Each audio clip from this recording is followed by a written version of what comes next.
أما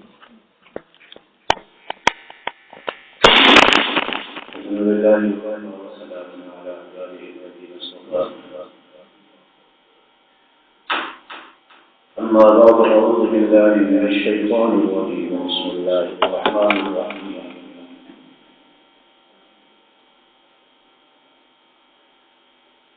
ويسألونك عن ذي القرنين قل سأتلو عليكم منه ذكرا إنا مكنا له في الأرض وآتيناه من كل شيء سببا ويسألونك عن ذي القرنين اور اے پیغمبر صلی اللہ علیہ وسلم وہ سوال کرتے ہیں آپ سے ذی القرنین کے بارے میں۔ قل فرما دیجئے سأتلو علیکم منہ ذکرا، تلاوت کرتا ہوں میں تمہارے سامنے اس کے بارے میں ذکر اس کا۔ اِنَّا مَكَّنَّا لَهُ فِي الْأَرْضِ، بے شک ہم نے اس کو حکومت دی زمین وَآتَيْنَاهُ مِن كُلِّ شَيْءٍ سَبَبًا، اور دیا ہم نے اس کو ہر قسم کا سامان۔ صدق اللہ العظیم وصدق رسوله النبی الکریم ونحن على ذلك لمن الشاهدين والشاکرین والحمد للہ رب العالمین۔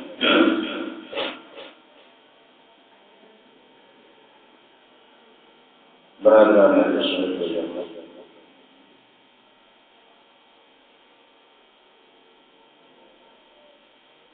ہمارا مضمون تکمیل انسانیت کی بنیاد کے موضوع پر چل رہا ہے۔ علامات قیامت کے ضمن میں حضرت سیدنا عیسیٰ علیہ السلام کے نزول اور ان کی علامات کے بارے میں گزشتہ جمعے کو بھی بیان ہوا تھا، اور گزشتہ جمعے کو حضرت سیدنا عیسیٰ علیہ السلام کی 11 علامات بیان کی گئی۔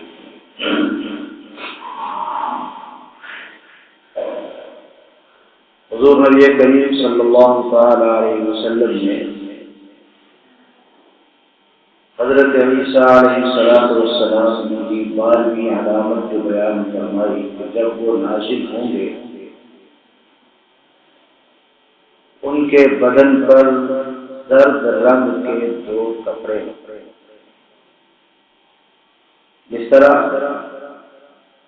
احرام کے 2 کپڑے ہوتے ہیں، اسی طرح حضرت عیسیٰ علیہ السلام کے بدن پر زرد رنگ کے 2 کپڑے ہوں گے، اور یہ ان کی خاص علامات میں سے علامت ہے۔ میں گزشتہ جمعے کو بیان کر چکا ہوں کہ ہمارے ہاں مرزا غلام احمد قادیانی اس بات پر مدعی ہے کہ حضور علیہ السلام نے جس مسیح کی بشارت دی ہے وہ میں، جب اس سے ان علامات کے بارے میں پوچھا گیا کہ حضور علیہ السلام نے تو حضرت مسیح علیہ السلام کی علامات میں سے یہ علامت بھی بیان کی ہے کہ ان کے بدن پر زرد رنگ کے 2 کپڑے ہوں گے، تو تمہارے بدن پر تو زرد رنگ کے 2 کپڑے کبھی بھی کسی نے نہیں دیے۔ تو کہنے لگا کہ اس سے مراد میری 2 بیماریاں ہیں، ایک جسم کے اوپر والے دھڑ میں اور ایک جسم کے نیچے والے دھڑ میں۔ اوپر والے دھڑ میں مجھے بیماری ہے دوران سر کی، اور نیچے والے دھڑ میں مجھے بیماری ہے سلسلے بول کی، کثرت کے ساتھ پیشاب کرنا۔ اب زرد رنگ کے کپڑوں کا بیماریوں کے ساتھ کیا تعلق ہے؟ اور بہت کم لوگ جانتے ہیں کہ مرزا صاحب کو، جس کو وہ دوران سر کہتے تھے، وہ در حقیقت مالی خولیہ کی بیماری۔ خود مرزا غلام احمد قادیانی کے بیٹے مرزا بشیر احمد نے لکھا ہے کہ میرے والد کو مالی خولیہ کی تکلیف تھی، اور حکماء لکھتے ہیں کہ جس آدمی کو مالی خولیہ کی تکلیف ہو وہ عجیب و غریب قسم کے دعوے کیا کرتا ہے، کبھی کہتا ہے میں نبی ہوں، کبھی کہتا ہے میں خدا ہوں، عجیب و غریب قسم کے دعوے کیا کرتا ہے، جس کو دماغی مرض جسے مالی خولیہ کہا جاتا ہے۔ یہ حکماء نے پوری ریسرچ کے ساتھ کتابیں نہیں پڑھی ہیں، وہ یہ کہتے ہیں کہ جس آدمی کو یہ تکلیف ہو وہ عجیب و غریب قسم کے دعوے کیا کرتا ہے۔ اس سے معلوم ہوتا ہے کہ مرزا غلام احمد قادیانی کا یہ دعوی نبوت اس کی بیماری مالی خولیہ کا نتیجہ تھا۔ یہی وجہ ہے کہ ہمارے علماء میں بعض حضرات ایسے ہیں جن میں مولانا عبد الماجد دریابادی رحمۃ اللہ علیہ جیسے لوگ، وہ یہ کہتے ہیں کہ جب یہ مرزا قادیانی کی بیماری مالی خولیہ کا نتیجہ تھا تو پھر اسے پاگل کہا۔ ظاہر بات ہے وہ پاگل ہے۔ تو حضور علیہ الصلوۃ والسلام نے حضرت عیسیٰ علیہ الصلوۃ والسلام کی نشانیوں میں سے ایک نشانی بیان کی کہ ان کے بدن پر زرد رنگ کے 2 کپڑے ہوں گے۔ پچھلے جملے بیان ہو چکا ہے کہ وہ تشریف لائیں گے،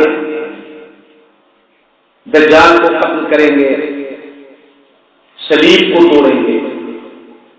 حضور علیہ الصلوۃ والسلام نے ان کی 13ویں نشانی بیان فرمائی کہ وہ صرف صلیب کو نہیں خنزیر کو بھی قتل کریں گے۔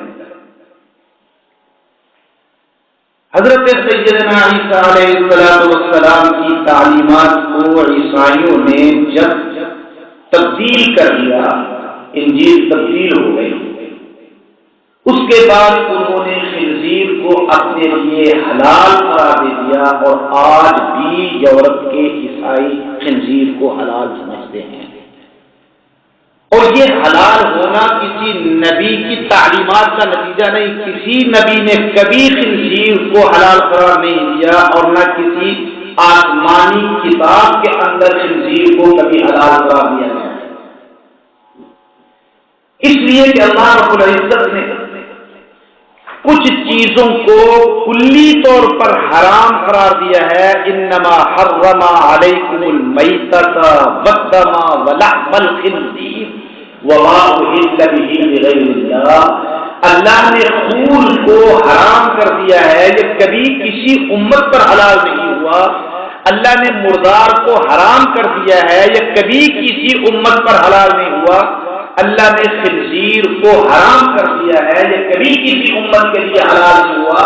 اور اللہ نے ہر اس چیز کو حرام کر دیا ہے جس پر غیر اللہ کا نام لیا جائے، یہ کبھی کسی امت پر حلال نہیں ہوا۔ یہ 4 چیزیں قرآن نے صاف لفظوں میں بیان کی ہیں، ان میں سے کوئی چیز کبھی بھی کسی امت کے لیے حلال نہیں ہوئی۔ نہ وہ چیز جو غیر اللہ کے نام پر دی جائے، نہ خنزیر، نہ خون اور نہ مرغا۔ اب جن 4 چیزوں کا تذکرہ خداوند کائنات اس انداز میں بیان فرما رہے ہیں تو وہ ظاہر بات ہے حضرت عیسیٰ علیہ السلام کی امت پر بھی حلال نہیں ہے۔ عیسائیوں نے جب ان کی تعلیمات کے اندر تغیر اور تبدل کیا، اس کے بعد انہوں نے خنزیر کو اپنے لیے حلال سمجھ لیا، اور آج یورپ کے عیسائی، ایشیا کے عیسائی، وسط ایشیا کے عیسائی اس خنزیر کو حلال سمجھ کے استعمال کرتے ہیں۔ حضور علیہ السلام نے فرمایا کہ حضرت سیدنا عیسیٰ علیہ السلام آئیں گے، عیسائیوں کے خنزیر کے ساتھ اس محبت اور اس کو حلال سمجھنے کی وجہ سے وہ پوری زمین سے خنزیر کی نسل ہی ختم کر دیں گے۔ وہ خنزیر کو قتل کر دیں گے. پوری سرزمین پر ڈھونڈے سے بھی خنزیر نہیں ملے. یہ حضرت سیدنا عیسیٰ علیہ السلام کی بھی نشانی.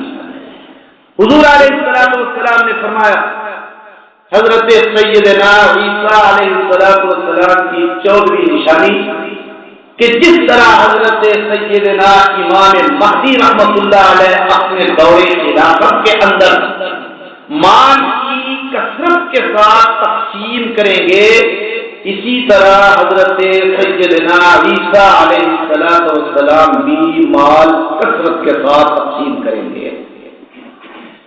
اور ایک بات یاد رکھیے، ہمیں ماضی کی خالص اسلامی ریاستیں، خالص کا لفظ اس لیے استعمال کر رہا ہوں، کچھ ہیں اسلامی ریاستیں جن کے اندر خالص اور مکمل اسلامی قانون نہیں تھا. خالص اسلامی ریاستیں، ان ریاستوں کے اندر عوام پبلک کو معاشی قسم کی کوئی تکلیف کبھی نہیں ہوئی. اللہ رب العزت نے اسلامی قانون کی برکت سے، اسلامی نظام کی برکت سے، اسلامی دستور کی برکت سے اس سلطنت اور مملکت کے اندر معاشی نظام کو ایسا بہتر بنایا کہ حضرت عمر رضی اللہ تعالیٰ عنہ جیسا آدمی مدینے کے اندر بیٹھ کے دعویٰ کرتا ہے فرات کے کنارے پہ کتا بھوکا مر جائے تو قیامت کے دن عمر سے خوش ہوگی. یہ اسلامی نظام کی برکات ہے. جہاں اسلامی نظام نہیں ہوگا معاشی تنگی ہوگی. معاشی استحکام اگر ہم یہ سمجھتے ہیں کہ یہ معاشی ترقی ہمیں مشینریاں لگانے سے، کارخانے لگانے سے، زرعی ترقی سے اگر یہ ہمارا معاشی مسئلہ حل ہو جائے گا تو قرآن کہتا ہے مسلمان کے لیے یہ معاشی استحکام، معاشی ترقی ان چیزوں کے اندر نہیں، نہ صنعتی ترقی کے اندر ہے، نہ زرعی ترقی کے اندر ہے.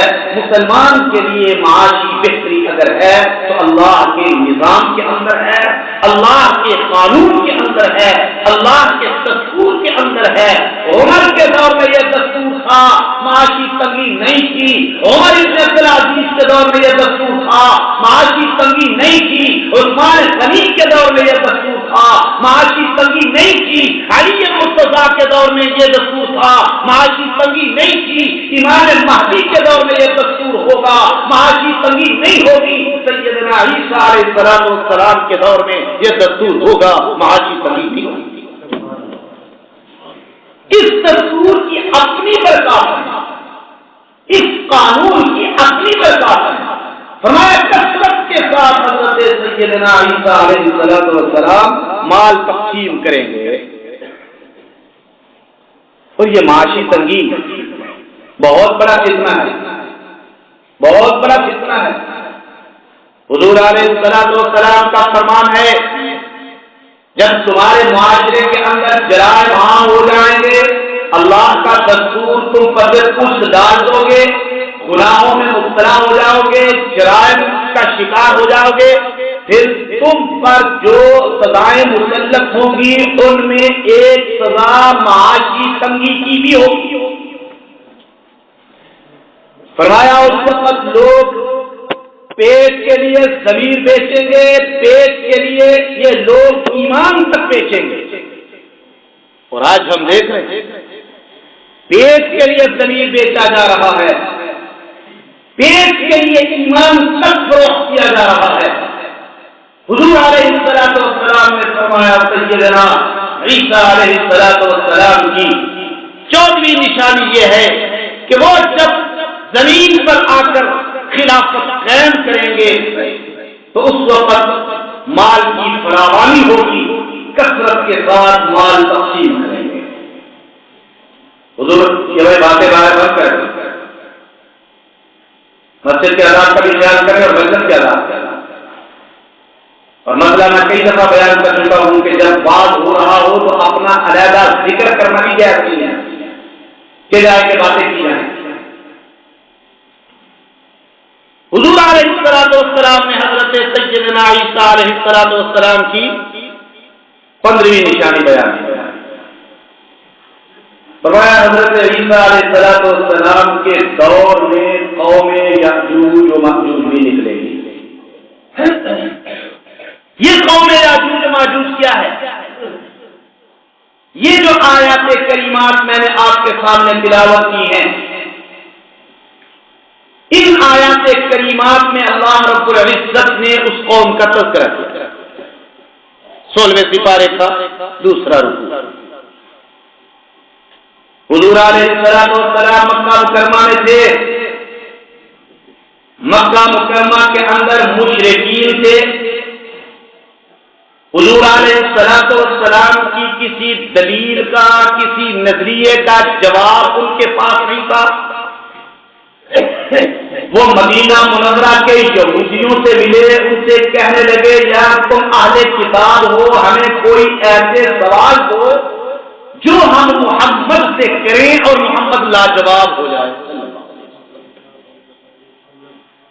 مدینہ کے یہودیوں نے انہیں کچھ سوالات کیے کہ یہ جاؤ جا کر اس سے سوال کرو، اگر واقعی وہ اللہ کا نبی ہوا تو ان کے جواب دے دے گا، اور اگر ان کا جواب نہ دے سکا تو اللہ کا نبی نہیں. ان میں سے ایک سوال یہ تھا، اس سے پوچھو ذوالقرنین کے بارے میں، ذوالقرنین کون؟ انہوں نے حضور علیہ السلام سے سوال کیا، بتائیے ذوالقرنین. اللہ کریم فرماتے ہیں وَيَسْأَلُونَكَ عَنْ ذِي الْقَرْنَيْنِ، اے پیغمبر صلی اللہ علیہ وسلم یہ لوگ آپ سے ذوالقرنین کے بارے میں سوال کرتے ہیں. ان سے کہہ دیجیے قُلْ سَأَتْلُو عَلَيْكُم مِّنْهُ ذِكْرًا، میں تمہارے سامنے ذوالقرنین کے حالات و واقعات بیان کرتا ہوں. ذوالقرنین کی سب سے بڑی پہچان یہ ہے اِنَّا مَكَّنَّا لَهُ فِي الْأَرْضِ وَآتَيْنَاهُ مِنْ كُلِّ شَيْءٍ سَبَبًا، ہم نے زمین پر ذوالقرنین کو حکومت بھی دی تھی اور ہر قسم کا ساز و سامان بھی عطا کیا تھا. یہاں ہمارے پاس مورخین اور مفسرین وہ لوگ جنہوں نے اس سرزمین پر فتوحات حاصل کر کے زمین پر غلبہ حاصل کیا ہے، ان میں عام طور پر نمایاں نام سکندر رومی کا ملتا ہے. اس نے پوری زمین کو فتح کیا، پوری زمین کو اپنی سلطنت بنایا، پوری زمین کو اپنی مملکت بنایا. بعض مورخین کا خیال یہ ہے کہ یہ ذوالقرنین جو کہا جا رہا ہے یہ وہی سکندر رومی ہے، اسی کا لقب ذوالقرنین ہے. ذوالقرنین کا معنی مشرق اور مغرب کے دو انتہائیں ہیں، دو قرن، دو علاقے، ان دو علاقوں تک پہنچنے والا. اور اگلی آیات میں خدا رب کائنات فرما رہے کہ ذوالقرنین مغرب میں بھی اس مقام پہ گئے جہاں سورج کو ڈوبتے ہوئے دیکھا، اور مشرق میں بھی اس مقام تک گئے جہاں سورج کو طلوع ہوتے ہوئے دیکھا. لیکن ائمہ مفسرین رحمہ اللہ تعالی فرماتے ہیں کہ سکندر اور ہے، ذوالقرنین اور ہے. سکندر مشرق تھا اور ذوالقرنین کو تو خدا بند کائنات اپنا بندہ قرار دے رہا ہے.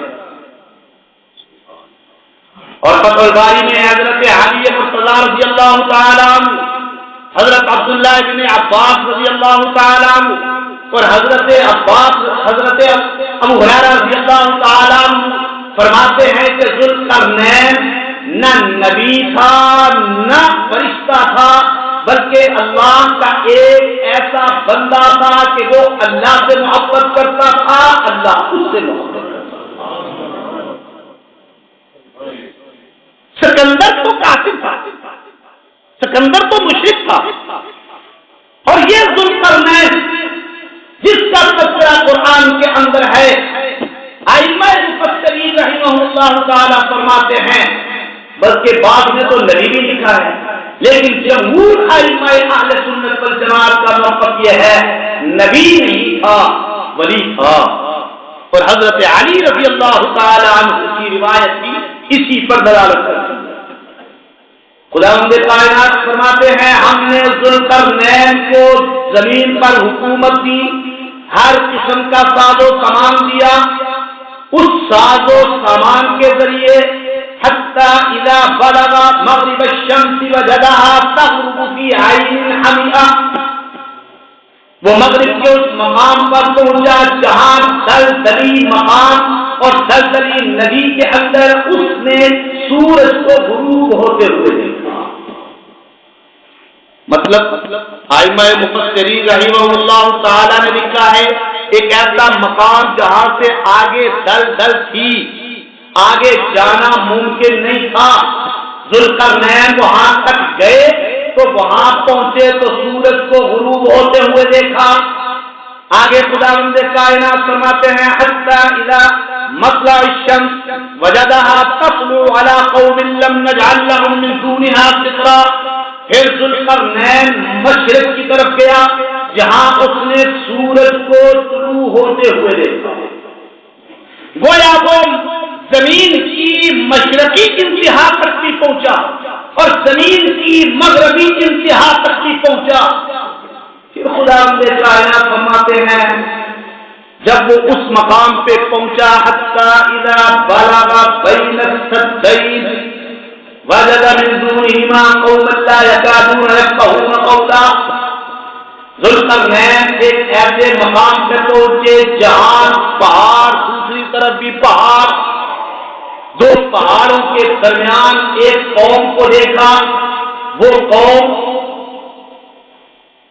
ذوالقرنین سے فریاد کرنے لگی یا ذا القرنین ان یأجوج ومأجوج مفسدون فی الارض، ان پہاڑوں کے دوسرے طرف ایک قوم ہے، بڑی وحشی قوم ہے، جب دیکھتی ہے آ کے ہم پر حملہ کر دیتی ہے، ہمیں نقصان پہنچاتی ہے، ہمارے بچے مار دیتی ہے، ہماری کھیتیاں اجاڑ دیتی ہے۔ اے ذوالقرنین خدا کے لیے ہمیں اس قوم سے نجات دو، ہمارے اور اس کے درمیان کوئی ایسی دیوار کھڑی کر دو جس دیوار کو عبور کر کے وہ ہم تک نہ پہنچ سکے۔ قرآن کہتا ہے حضرت ذوالقرنین نے لوہے کے تختوں کے ساتھ، تانبے کے سیمنٹ کے ساتھ ایک دیوار کھینچی۔ وہ دیوار اتنی اونچی دیوار تھی، اتنی چوڑی دیوار تھی، اتنی مضبوط دیوار تھی کہ وہ قرآن کہتا ہے نہ وہ اس دیوار پر چڑھ سکتے تھے اور نہ اس دیوار کے اندر کوئی سوراخ کر سکتے تھے۔ تفصیلی قصہ میں انبیاء کرام علیہ الصلوۃ والتسلیمات اور قرآن کے واقعات کے ضمن میں تفصیل کے ساتھ 3 مستقل جملوں میں بیان کر چکا ہوں، یہاں صرف اشارہ کر رہا ہوں۔ قرآن کہتا ہے اس قوم کو حضرت ذوالقرنین نے ایک دیوار بنا کے اس کے پیچھے کر دیا، وہ قوم اس کے پیچھے موجود ہے۔ اب یہ دیوار جسے دیوار ذوالقرنین کہا جاتا ہے، یہ دیوار ہے کون سی؟ دنیا میں اس کا کوئی نشان ملتا ہے؟ کسی نے کہا اس سے مراد یہ دیوار چین ہے، کسی نے کہا کہ اس سے مراد دیوار قفقاز ہے، کسی نے کہا اس سے مراد وہ دیوار ہے جو بخارا اور ترمس کے قریب ہے، کسی نے کہا اس سے مراد سمندر کی وہ دیوار ہے جو آسٹریلیا کے سمندر کے ساحل پر موجود ہے، 1000 میل لمبی دیوار۔ مختلف اقوال ہیں۔ حضرت شاہ ولی اللہ محدث دہلوی رحمۃ اللہ علیہ کے خیال میں یہ دیوار چین ہے، اور قرآن یہ کہتا ہے کہ ایک وقت آئے گا جب یہ دیوار ٹوٹے گی، اس دیوار سے پیچھے وہ قوم نکلے گی اور اس طرح نکلے گی جیسے بلندیوں سے زمین کی طرف اس کثرت کے ساتھ جیسے کیڑے مکوڑے، کوئی جگہ ان کے وجود سے خالی نہیں ہوگی، یعنی اتنی کثرت کے ساتھ ہوگی کہ جہاں جہاں تک نظر جائے گی کوئی قوم ہی نظر آئے گی، بلندیوں پہ آئے گی، زمین سے اترے گی اور ایک دہشت اور خوف پھیل جائے گا۔ بعض حضرات نے اس کو چین کی کثرت پر اطلاق کیا ہے کہ اس وقت چین کی آبادی 1 ارب 40 کروڑ کے قریب ہے۔ آبادی کے لحاظ سے دنیا کا وہ سب سے بڑا ملک ہے، 1 ارب 40 کروڑ کے قریب آبادی ہے اس کی۔ جتنی دنیا کے اندر مسلم آبادی ہے اتنی صرف چین کی آبادی ہے۔ دنیا کے اندر مسلمانوں کی تعداد بھی 1 ارب 40 کروڑ کے قریب ہے۔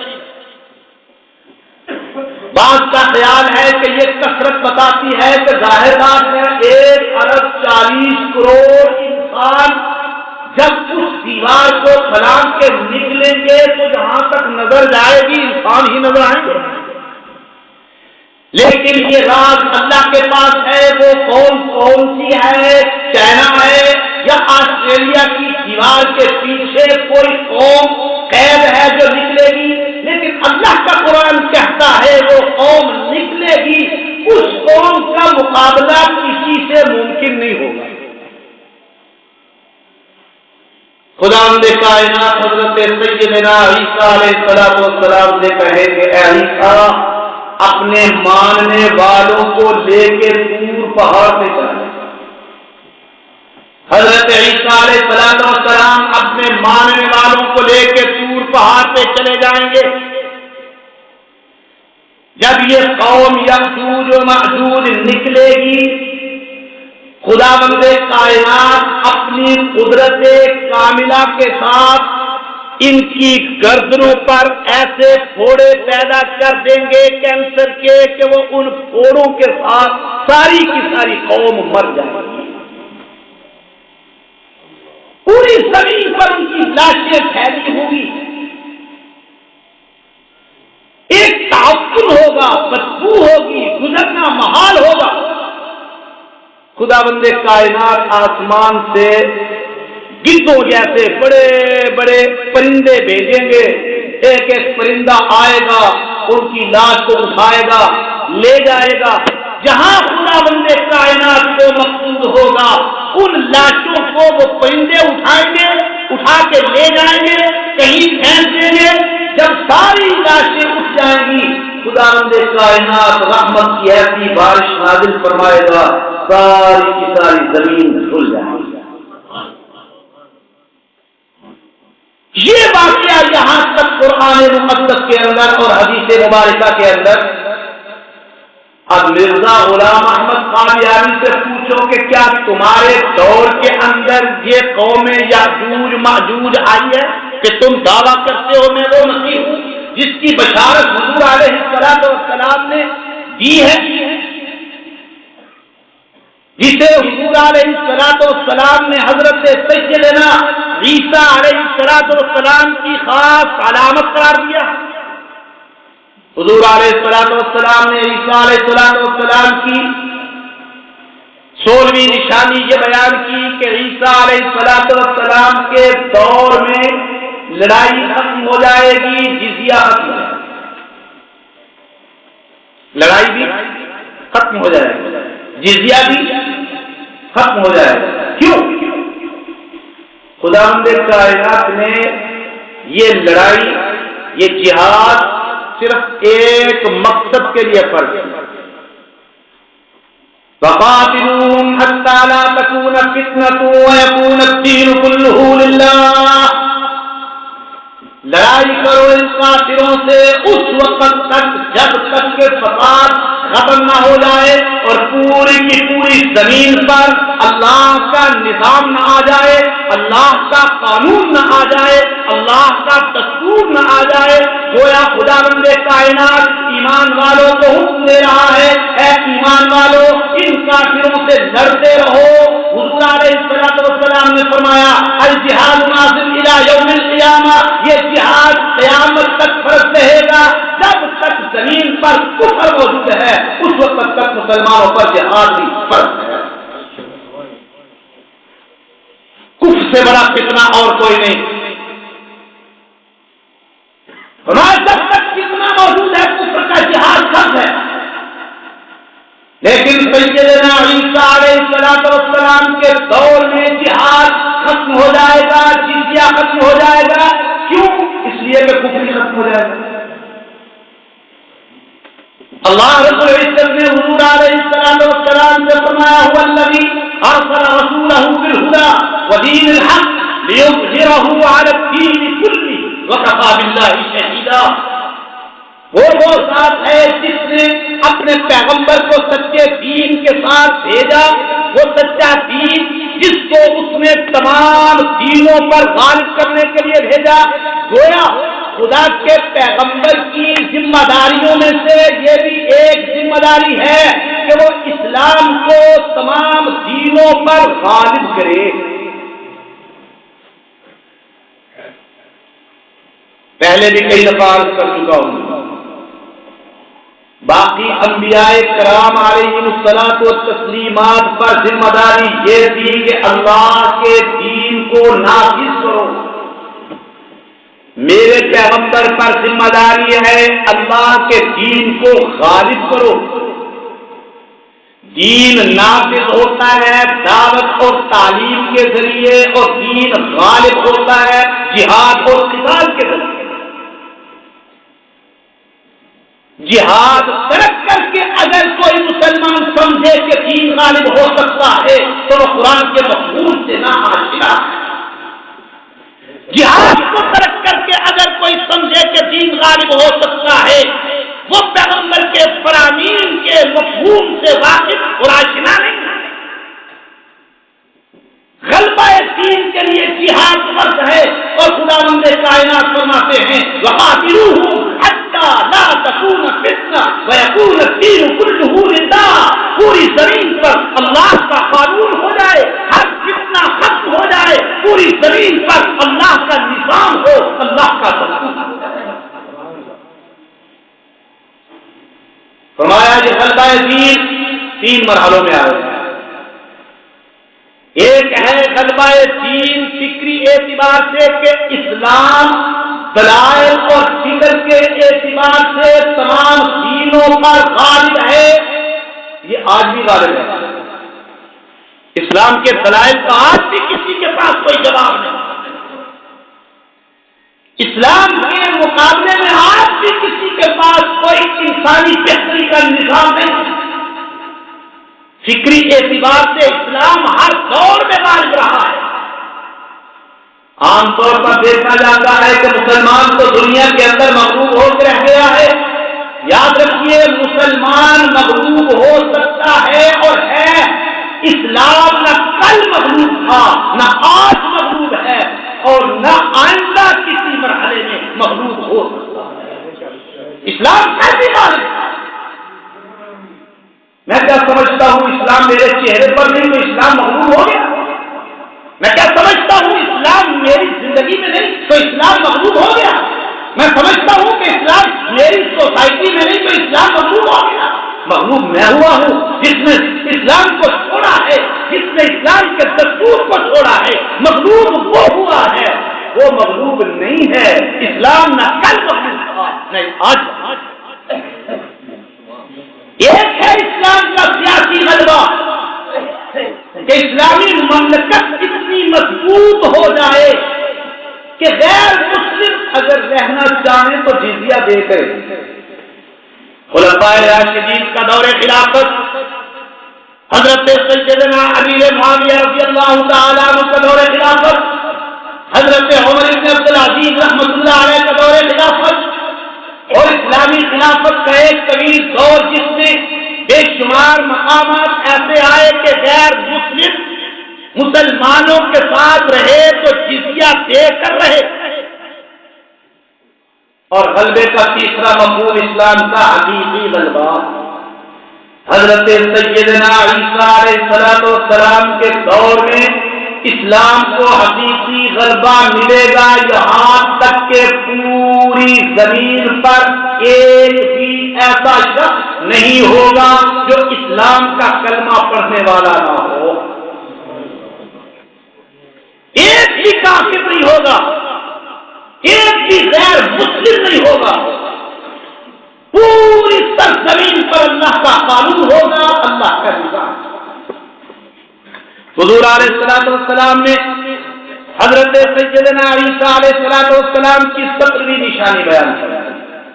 عیسیٰ علیہ السلام تمام امور سے فارغ ہوں گے، فجر حمید کے مقام پر جو مدینہ منورہ سے تقریباً 6 میل کے فاصلے پر ہے، وہاں وہ حضور علیہ السلام کے قریب اس مقام پہ حضرت عیسیٰ علیہ السلام حج اور عمرے کی نیت کریں گے، احرام باندھیں گے، حج کے لیے جائیں گے، عمرہ کریں گے۔ یہ حضور علیہ السلام نے حضرت سیدنا عیسیٰ علیہ السلام کی نشانی بیان کی، کس مقام پہ وہ نیت کریں گے، کس مقام پہ احرام باندھیں گے، حج اور عمرہ کریں گے۔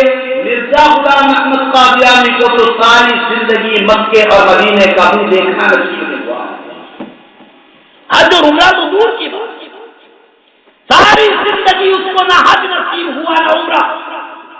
اور حضور علیہ السلام کو عیسیٰ علیہ السلام کے حج اور عمرے کی نیت کرنے کا مقام بھی بتا رہے ہیں۔ ان کا مقام کون سا ہوگا؟ جہاں وہ احرام باندھیں گے، جہاں وہ حج کی نیت کریں گے، جہاں سے وہ حج کے لیے نکلیں گے۔ 18ویں نشانی فرمایا حج سے فارغ ہو کے مدینہ منورہ میں آئیں گے، میرے روضہ اقدس پر آئیں گے۔ حضور علیہ السلام نے فرمایا، حضرت سیدنا ابو ہریرہ رضی اللہ تعالیٰ عنہ روایت کرتے ہیں، حضور علیہ السلام نے فرمایا عیسیٰ علیہ السلام میرے روضہ اقدس پر آئیں گے، سلام کریں گے اور میں ان کے سلام کا جواب دوں۔ حضرت ابو ہریرہ رضی اللہ تعالیٰ عنہ یہ روایت بیان کر کے کہ حضور علیہ السلام نے فرمایا عیسیٰ علیہ السلام میرے روضہ اقدس سے آئیں گے، سلام کریں گے، میں جواب دوں گا۔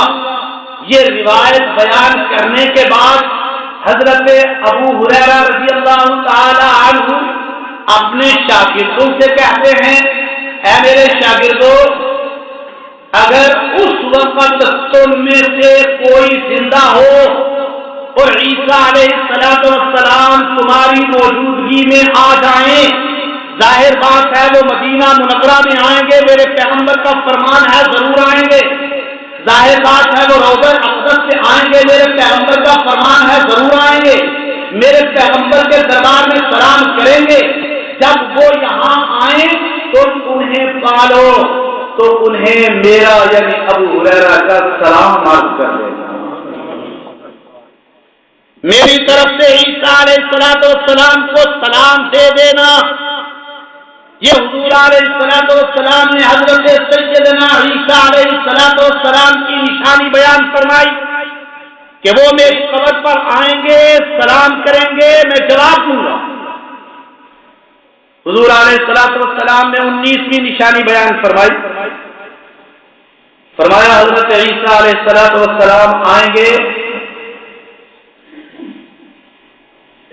جب وہ زمین سے آسمان کی طرف گئے تھے تو جمہور ائمہ اہل سنت والجماعت کے نزدیک ابھی ان کی شادی نہیں ہوئی تھی، 33 سال کی عمر تھی جب وہ آسمان کی طرف اٹھائے گئے، شادی نہیں ہوئی تھی۔ حضور علیہ السلام نے فرمایا وہ آئیں گے اور شادی کریں گے۔ کہاں کریں گے؟ قبیلہ از کے اندر۔ ائمہ محدثین نے اس قبیلے کا نام 2 طرح سے لکھا ہے، قبیلہ از یا قبیلہ یز، یا کے ساتھ یا الف کے ساتھ۔ فرمایا اس قبیلے کی عورت کے ساتھ شادی کریں گے۔ پہلے شادی نہیں ہوئی، جب شادی نہیں ہوئی تو اولاد بھی نہیں۔ یہ تو ہمارے ہاں کے، ہمارے بر صغیر کے واحد یہ مفسر یا محقق ہیں حافظ عنایت اللہ عصری صاحب، جن کا یہ دعویٰ ہے کہ حضرت عیسیٰ علیہ السلام کی شادی بھی ہوئی تھی، اولاد بھی ہوئی تھی، اور آج ہمارے ہاں عیسیٰ خیل قوم جو پائی جاتی ہے عیسیٰ علیہ السلام کی اولاد ہے۔ یہ حافظ عنایت اللہ قصری صاحب کا دعویٰ ہے، لیکن پورے اسلامی ذخیرے کے اندر حضرت سیدنا عیسیٰ علیہ السلام کا شادی شدہ ہونا یا ان کی اولاد کا ہونا ثابت نہیں ہے۔ حضور علیہ السلام نے فرمایا جب نازل ہوں گے شادی کریں گے، اور شادی بھی قبیلے کے اندر کریں گے، فرمایا اس کے بعد ان کی اولاد بھی ہوگی، اللہ رب العزت انہیں 2 بیٹے دیں گے، پہلے کا نام موسیٰ ہوگا، دوسرے کا نام محمد ہوگا۔ اور غور کیجیے کہ خدا کا پیغمبر حضرت عیسیٰ علیہ السلام کے نزول کے بعد اس قبیلے کی بھی نشاندہی کر رہا ہے جس قبیلے کے اندر ان کی شادی ہوگی، ان کی اولاد کا بھی تذکرہ ہو رہا ہے۔ خداوند کائنات ان کو 2 بیٹے دیں گے، ایک بیٹے کا نام موسیٰ ہوگا، ایک بیٹے کا نام محمد ہوگا۔ اور 20ویں نشانی حضور علیہ السلام نے فرمائی کہ حضرت عیسیٰ علیہ السلام کا پھر انتقال بھی ہوگا۔ حضرت عیسیٰ علیہ السلام کا انتقال ہوگا۔ ہمارا ایمان ہے کہ دنیا کے اندر کوئی انسان ایسا نہیں جو کل نفس ذائقۃ الموت کے قاعدہ کلیہ سے مستثنیٰ ہو، خواہ وہ نبی ہو، خواہ ولی ہو، خواہ صحابی ہو، موت ہر ایک پر آتی ہے، جو ہیں ان پر بھی آئے گی، فرشتوں پر بھی آئے گی، جنات پر بھی آئے گی، کوئی ایسا نہیں جس پر موت کا غرور نہ ہو۔ عیسیٰ علیہ السلام بھی جب زمین پر آئیں گے موت حضرت عیسیٰ علیہ السلام پر بھی آئے گی۔ اب حضور علیہ السلام نے تو حضرت عیسیٰ علیہ السلام کی قبر کی نشاندہی بھی کر دی، فرمایا عیسیٰ علیہ السلام میرے روضہ اقدس کے اندر میرے ساتھ مدفون ہوں گے۔ اس وقت روضہ اقدس کے اندر کتنی قبریں ہیں؟ 3 قبریں ہیں۔ حضور علیہ السلام کی، سیدنا امام ابوبکر صدیق رضی اللہ تعالیٰ عنہ کی، سیدنا امام فاروق اعظم رضی اللہ تعالیٰ عنہ کی، یہ 3 قبریں پہلے سے موجود ہیں، اور ایک قبر کی جگہ آج بھی باقی ہے جہاں حضرت عیسیٰ علیہ السلام کا نام لکھا ہوا ہے کہ یہ جگہ حضرت عیسیٰ علیہ السلام کی قبر کی ہے، وہاں حضرت عیسیٰ علیہ السلام مدفون ہوں گے۔ اب حضور علیہ السلام کے اس فرمان کی طرف توجہ دیجیے جس میں حضور علیہ السلام نے فرمایا والذی نفس محمد بیدہ، مجھے ذات کی قسم جس کے قبضے میں میری جان ہے، ہر آدمی اس مقام سے دفن ہوتا ہے جس مقام کی مٹی سے وہ بنایا جاتا ہے۔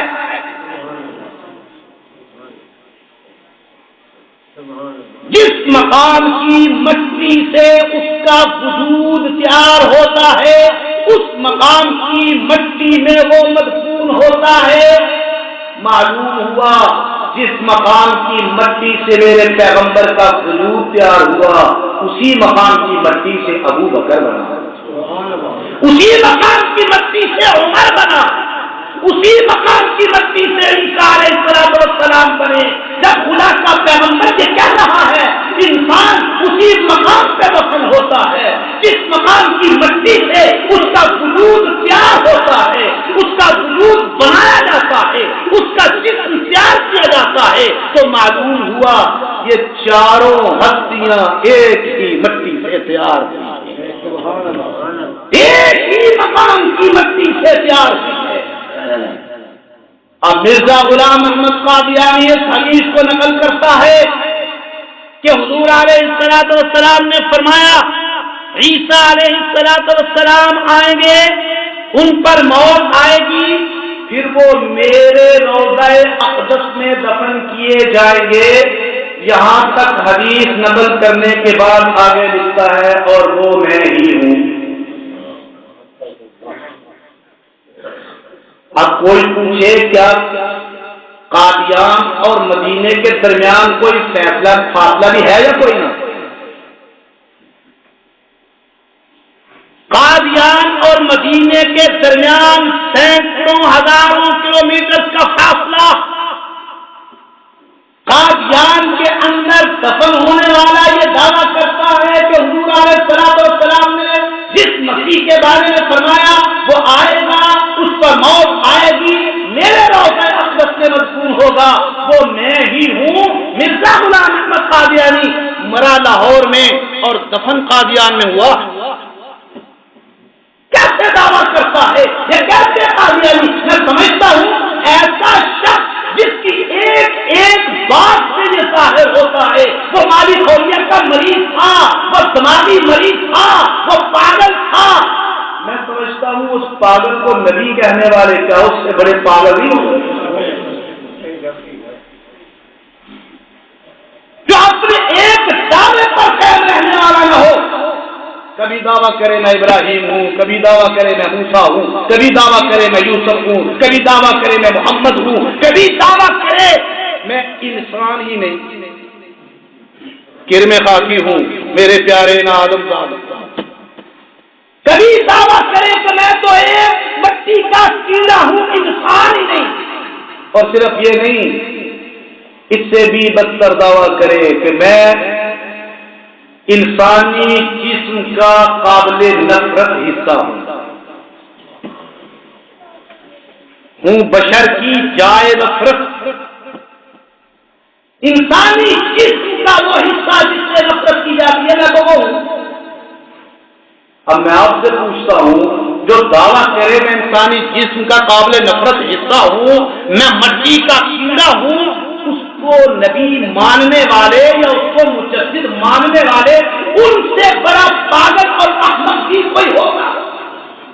ہماری بدقسمتی ہے کہ اس ملک کے اندر وہ طبقہ جو مرزا غلام احمد قادیانی کو نبی ماننے والا ہے وہ طبقہ موجود ہے اور آج کل بڑی تیزی کے ساتھ سرگرم عمل ہے۔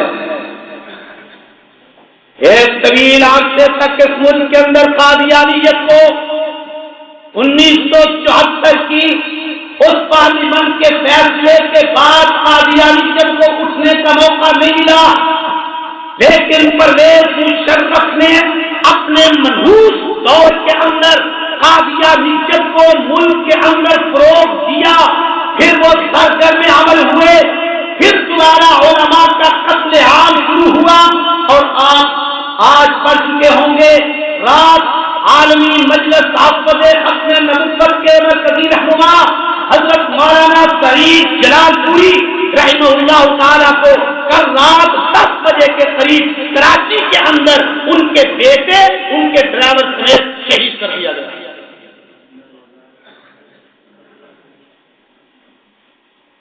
عالمی مجلس حافظ اپنے نبوت کے رہنما جن کی تمام سرگرمیاں قادیانیت کے خلاف، جو اس ملک کے اندر حضور علیہ السلام کی ختم نبوت کی جنگ کرنے والے تھے، جس ملک کے اندر حضور علیہ السلام کی ختم نبوت کا دفاع کرنے والے تھے، ان کے معصوم بیٹے ڈرائیور اور ایک اور بچے سمیت 4 افراد کو کل رات 10 بجے کے قریب ان کو کراچی کے اندر شہید کر دیا گیا۔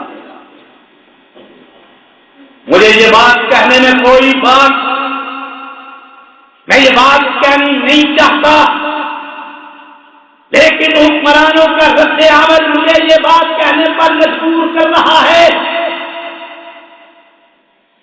میری زبان سے مت کہلواؤ، اگر اس ملک کے اندر مولانا یوسف لدھیانوی شہید کا خون اتنا سستا ہو گیا، مولانا حق نواز شہید کا خون اتنا سستا ہو گیا، مولانا ضیاء الرحمان فاروقی شہید کا خون اتنا سستا ہو گیا، مفتی نظام الدین شامزئی شہید کا خون اتنا سستا ہو گیا، مولانا عبداللہ شہید کا خون اتنا سستا ہو گیا، مولانا سعید جلال پوری کا خون اتنا سستا ہو گیا،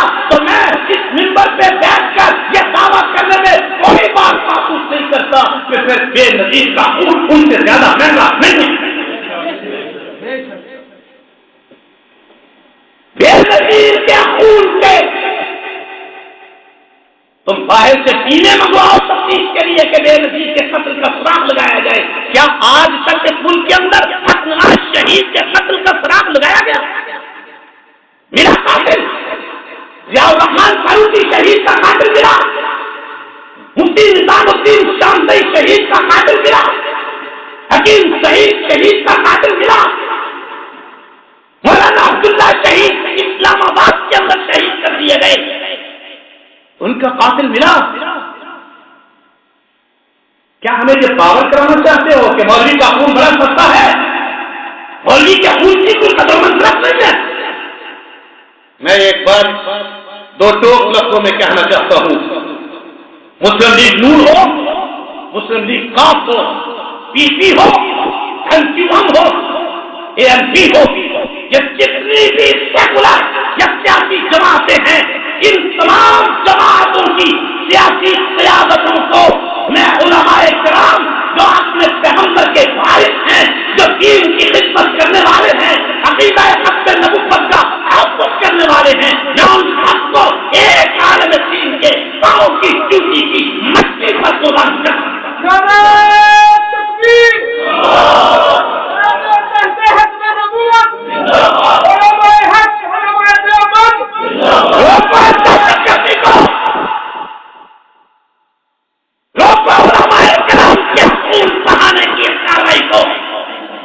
اور میں اس وقت یہ کہنے میں بھی کوئی بات محسوس نہیں کرتا.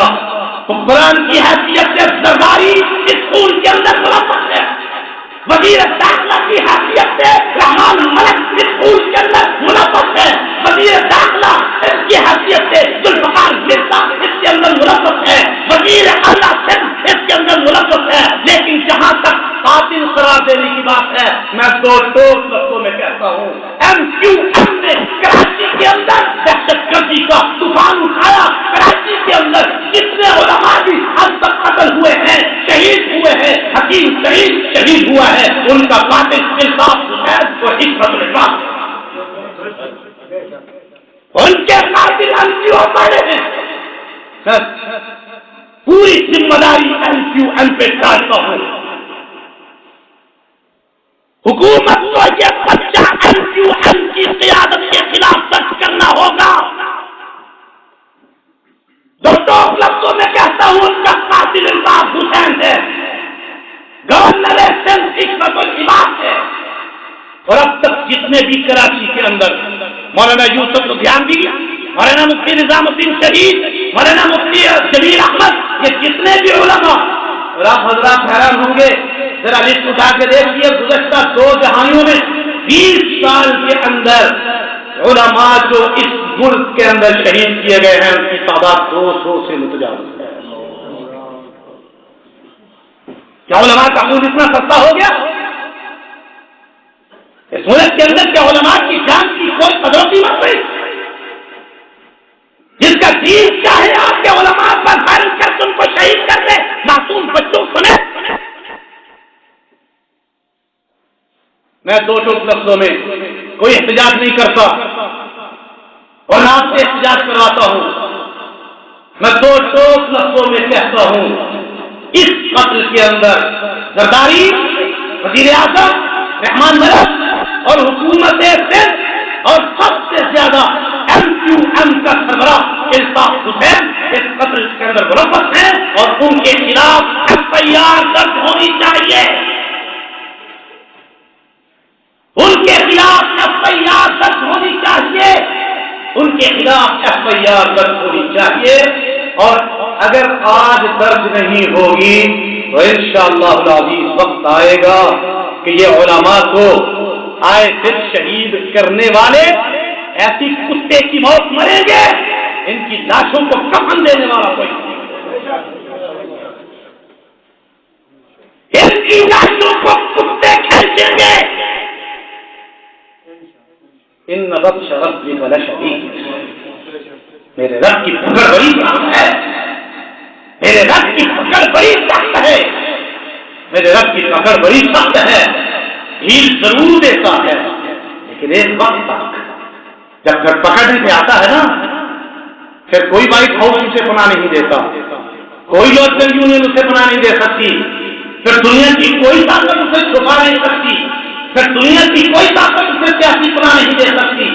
میرے رب کی پکڑ بڑی سخت ہے، اور اگر تم نے یہ ابیات نہ کی، قاتلوں کو گرفتار نہ کیا، تو پھر انشاءاللہ العزیز میرے رب کی قدرتیں حرکت میں آئیں گی، پھر تمہارا انجام وہ ہوگا جو پچھلوں سے بھی زیادہ عبرتناک ہوگا۔